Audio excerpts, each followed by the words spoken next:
Hello dear, তোমরা সবাই কেমন আছো? আশা করছি ভীষণ ভালো আছো।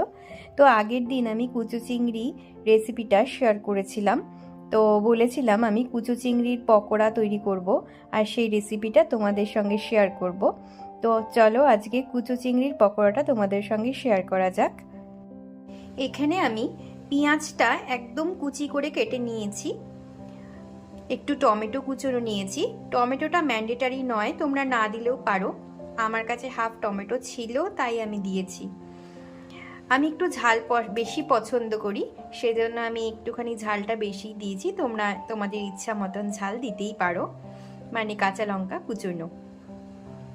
আমি এখানে রসুনটা থেঁতো করে নিয়েছি একটু। আর এইটা হচ্ছে গিয়ে শীতের মরশুম, সেই জন্য ধনে পাতা তো থাকবেই। এবার আমি একে একে সমস্ত ইনগ্রিডিয়েন্টসগুলো এখানে মিশিয়ে দিচ্ছি, যেমন পেঁয়াজ কুচি, টমেটো কুচি, লঙ্কা কুচি, আর ধনেপাতা কুচি, আর রসুন যেগুলো আমি আগে থেকে কেটে রেখেছিলাম সবগুলো কিন্তু আমি এখানে দিয়ে দিয়েছি। দিয়ে দিচ্ছি স্বাদ মতো নুন, একটু হলুদ, খুব সামান্য পরিমাণ চিনি। এবার আমি ভালো করে এটাকে মিক্সড করে নেব। দেখো মিক্সটা আমার হয়ে গেছে। একটু ভালো করে হাত দিয়ে প্রেসার করে করে মিক্সটা করতে হবে। এখন আমি এটা 10 মিনিট রেস্টে রেখে দেব। 10 মিনিট রেস্টে রাখার পর আমি এখানে কর্নফ্লাওয়ার অ্যাড করে দিচ্ছি একটু বাইন্ডিংয়ের জন্য। এবার আমি একটু চালের গুঁড়ো অ্যাড করে নিচ্ছিলাম।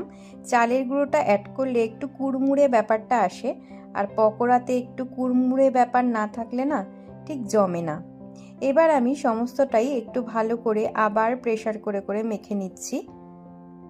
ভালো করে মেখে নিয়ে আমি কিছুক্ষণ রেস্টে আবারও রেখে দিয়েছিলাম।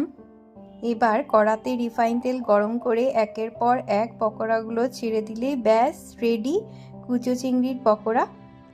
গরম গরম কুচো চিংড়ির পকোড়া এবং সাথে যদি 1 কাপ চা থাকে তাহলে সন্ধ্যাটা তো বেশ জমে যাবে, কি বলো, তাই না?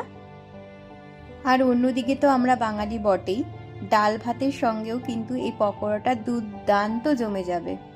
কেমন লাগলো ভিডিওটা অবশ্যই করে কিন্তু জানিও। আর হ্যাঁ, বাড়িতে কিন্তু কুচো চিংড়ির পকোড়া একবার ট্রাই করে দেখো, সবাই কিন্তু খুব খুশি হয়ে যাবে। আজকের মতন এখানেই বিদায় নিলাম, টাটা।